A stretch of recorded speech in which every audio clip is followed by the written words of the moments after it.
Hello and welcome again. This is Imran Siraj and I am teaching quality management in industrial subject. So in the last two lectures we were discussing about the quality management system, what is quality, quality management, and how quality is controlled, what are the features of quality. All these we have discussed in the last two lectures. And in the last lecture we were discussing about quality control charts. So what is quality control charting? So we determined that there are two types of control charting. There are two types of control charts. One are called variables and other are attributes. In variables, where we have definite dimensions and we have definite measurement system, whereas in attribute cases we don't have definite system of measurement, either good or bad or okay or not okay or okay or rejected, right or wrong, this kind of other this kind of approach is there. Then we have attributes. For example, taste is good or not good, good or bad, okay. Similarly sound, similarly luster, all these attributes cannot be measured. So for that purpose we draw P, C and NP chart, whereas in variable charts we draw bar X, R and sigma charts. So we discussed bar X, R chart in our last class. By taking an example. Again we are going to take an example so that there is more clarity of this topic. We have discussed how upper control limits and lower control limits are drawn. So these all we have discussed, and also we have discussed control chart for attributes. Although we have taken one problem with bar X R chart of attribute chart, variable charts, we have not taken any problem on uh, attribute charts. Today we'll take one problem with variables chart and one problem with attribute charts. So this is the problem we have got. We have to draw bar X and R chart for result of inspection of 10 samples with its average and range are tabulated in the following table. Compute the control limit for the double bar X and R chart and draw the control chart for the data. So let's come to the given parameters. Here we have here we have inspection of 10 samples. Here we have sample number, sample size, bar X, R. So this is the question that is given. We have 10 samples, each of 5. We have 10 samples, each of size 5. That means every sample has 5 specimen, and these are these are measured and mean is taken. First sample mean is 7, then 7.5, 8, 10, 9.5, 11, 11.5, 4, 3.5 and 4. These are the mean of 5 specimens that are contained in each sample, and range is 2. That means for from the lower and upper there is the maximum and the minimum is difference is 2. So but the mean is 7. So we are not given the lower and upper range of every sample, but we are given the range 2, 3, 2, 2, 3, 4, 3, 2, 2, 3. So this is the mean of every sample. So what we do, first of all, we add all these mean and then we add all these ranges. So this way we find the bar X, sigma double bar X. We sum up all these means, and this way we get uh, mean of means. So by dividing 10 we will get mean of means. Similarly, by dividing range by 10 we will get bar R. So this way we can see that bar X R is 76 and sigma bar X double bar X is 76, and sigma double bar X is 7.6 divided by 10. Similarly, 26 divided by 2.6. So therefore we have double bar X and bar R chart. So this way we can say this is mean of mean. Actually this is mean, this is sum of means. These are means for every sample, and then we have mean of means. So this way this is the total mean of overall population. That means we have 5 samples and we have 10 sample size. For 50 samples we have mean 7.6 and we have range 2.6. So this is the bar double bar X and double bar R chart, double bar X and R chart. Now we can calculate the upper control limit and lower control limit for double bar X and for R. So from the table we will be finding for sample size 5, we will be having A2 is equal to 0.58. Similarly, D3 will be 0 and D4 2.11. So this way we will calculate bar double bar X plus A2R. So double bar X is 7.6 multiplied by 0.58 multiplied by 2.6. This is the maximum. This is the upper control limit and lower control limit. When we minus 7.6 minus 0.58 multiplied by 2.6. So this way we will be having upper control and lower control limit for bar X R chart, bar X chart. Similarly, for bar R chart, we'll have two values: D3 upper value and D3 D4 upper value and lower value. So from the table, we will find D3 is the 0 for a sample size of 5. Then D4 is equal to 2.11. So these are from the table, statistical table that will be given.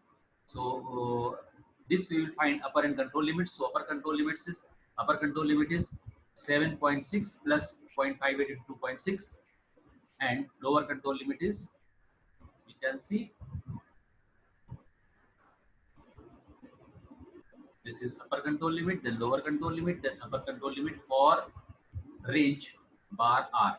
So now we have got two values of upper control limit and lower control limit, and this way we have sample average and sample number. So this way we have drawn upper control limit 9.11 and 9.11 and lower control limit 6.09. This is the, we have calculated from the values 9.1, 9.11 and 6.09. Similarly 5.8 and lower value is 0. So for the R chart we have drawn this value 5.48 and lower, there is no lower limit, there is no lower range except 0. So this way we have got upper control limit, lower control limit, upper control limit and lower control limit. So now we'll plot all the 10 samples. We have 1, 2, 3, 4 sample.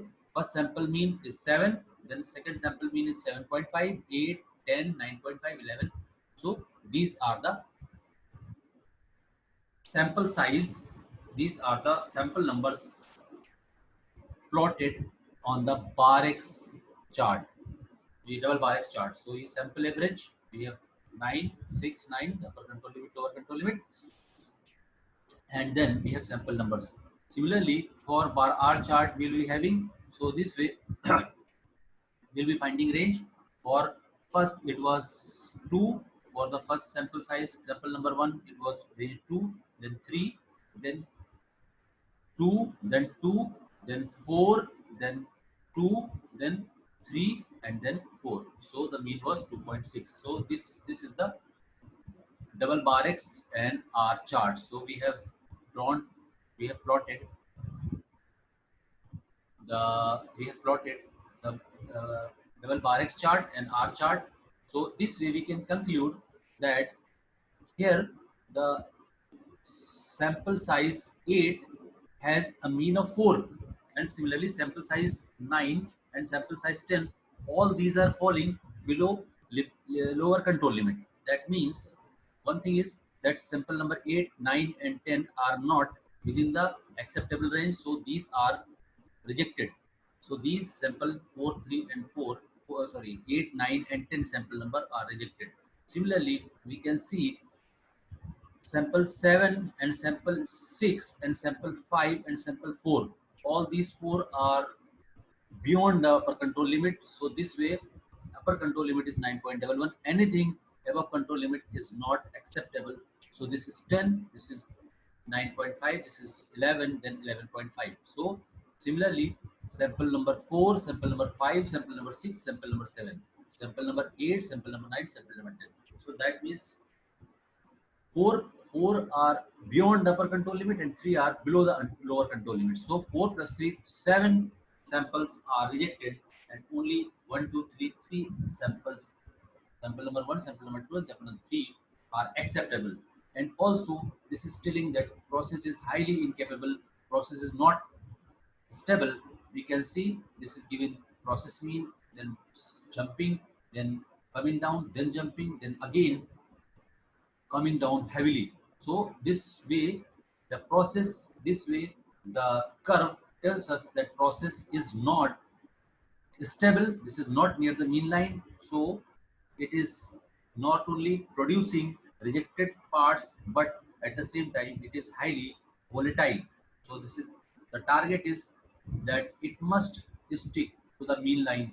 All the samples must be sticking together with the mean line, but this is not the case.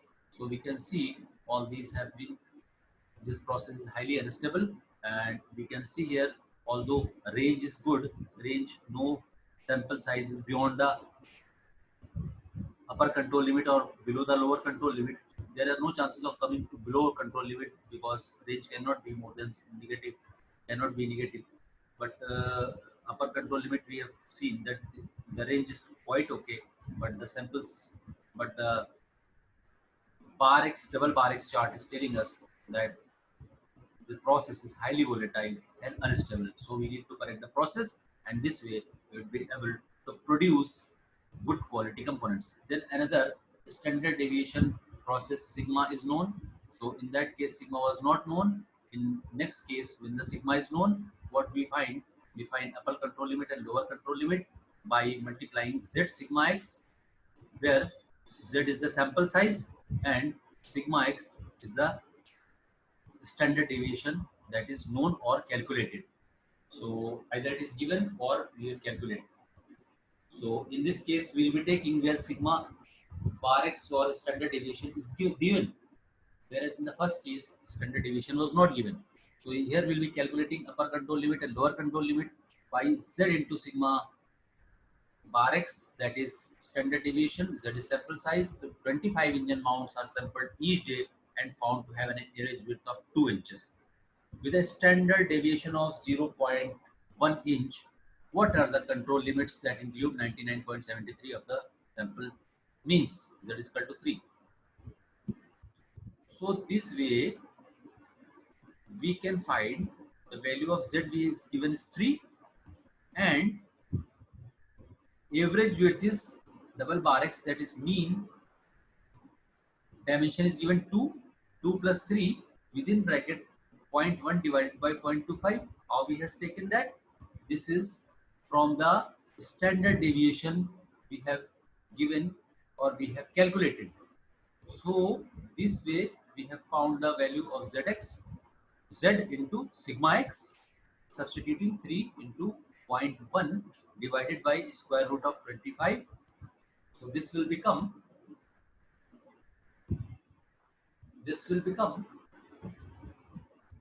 uh, 25 engine, that is sample population 25, sigma is zero point 0.1 standard deviation, z is 3 into zero point 0.1 divided by 25 engines, 25 total mounts. So 2 plus 3 zero point 0.1 divided by 25, so this will give us 2.06. Similarly, subtracting from the 2, it will give us 1.94. So this way we have got upper and control limits, and after drawing upper and lower control limit, we will plot. So we will see that all the 25 engine mounts are within the control range, upper and control limit, between the upper and control limits. So this way, this lot is acceptable lot. Whereas in the previous question, previous problem, the lot is not accepted and process is highly volatile. So these were uh, three types of solving variables quality control. Now we'll be getting attributes quality control charting, and here we have P. P is the number of defectives. So this will be explained by an example or by this problem. The following are the inspection results of 10 lots, each lot having 300 items. So we have 10 lots to inspect, and every lot we have 300 items. Number of defectives in each lot 25. First lot has 10 lots are there and 25 out of 300 are effective. Then 330 out of 300, 35 out of 300, 40 out of 300. Similarly, 10 lot will have 50 out of 300. So first thing is we will calculate p value. P value is 25 by 300, 30 by 300, 35 by 300. So this will be coming number of pieces expected 300, 300, 300. So fraction defective will be P, and 25 by 300, 30 by 300, 35 by 300. So this is P fraction defective B by A. Number of defective divided by total number of expected. So multiplying by 100 will be giving percentage fraction defective or percentage defective loop. Multiplying by 100 will be giving 8.34, 10, 11. This way we will be finding percentage P.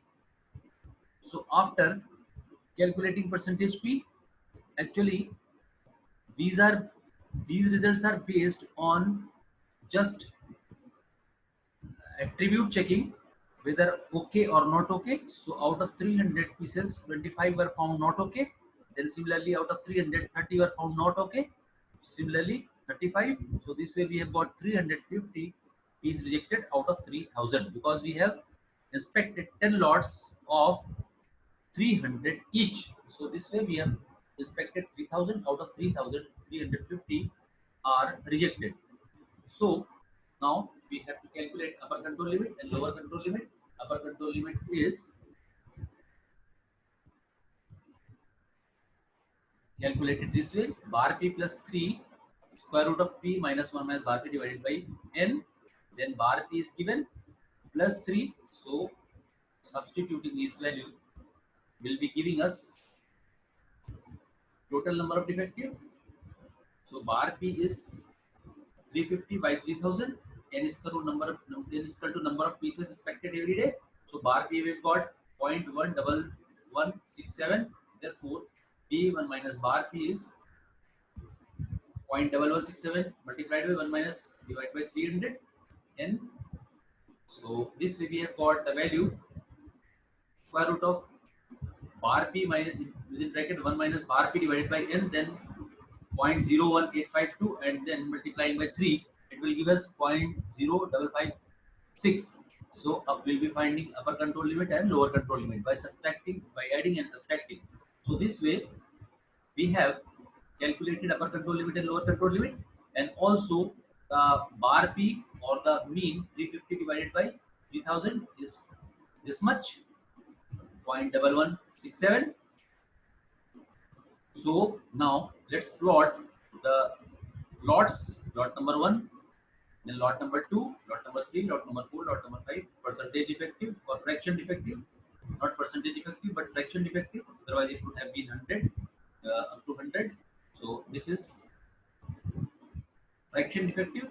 So first lot 0.07, then second lot 0.095, then third lot 0.15, then fourth lot 0.14, then 0.15, then 0.13, then 0.14. Similarly, this is, so we can see here from this 0.0834, 8.34, 10, 0.67. So all these 0.084, 0.1, 0.084. This one is 0.084. So all these lots are plotted. So what we have seen, only one, that is 6 lot, is exactly on the mean line, and others are above or beyond the mean line. And at the same time, the pattern is not okay. The pattern is not comfortable pattern because this is highly variable, highly volatile. The pattern is, it should be almost straight line and much closer to the mean line.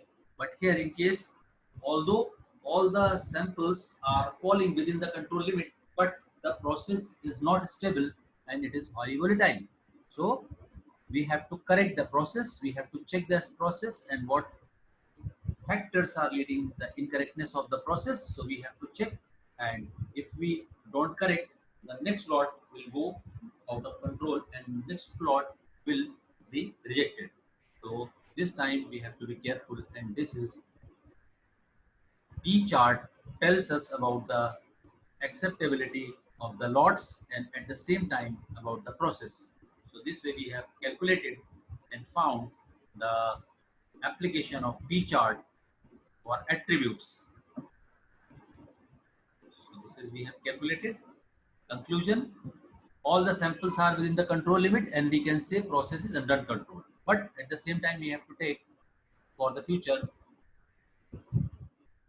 in order to make the good samples, make the good production. Types of sampling errors, there are two types of errors, type 1 and type 2, and type 1 and type 2 errors, alpha errors or level of significance. Reject the hypothesis when it is true. This results from inferring that a process is out of control when it is actually in control. The probability of type 1 error is donated by alpha, whereas process in control. So there is a small chance of 0.0026 of sample falling outside the control limits. So type 2 error or beta error, accept the hypothesis when it is false. So we don't have to study these hypotheses in the detail. The only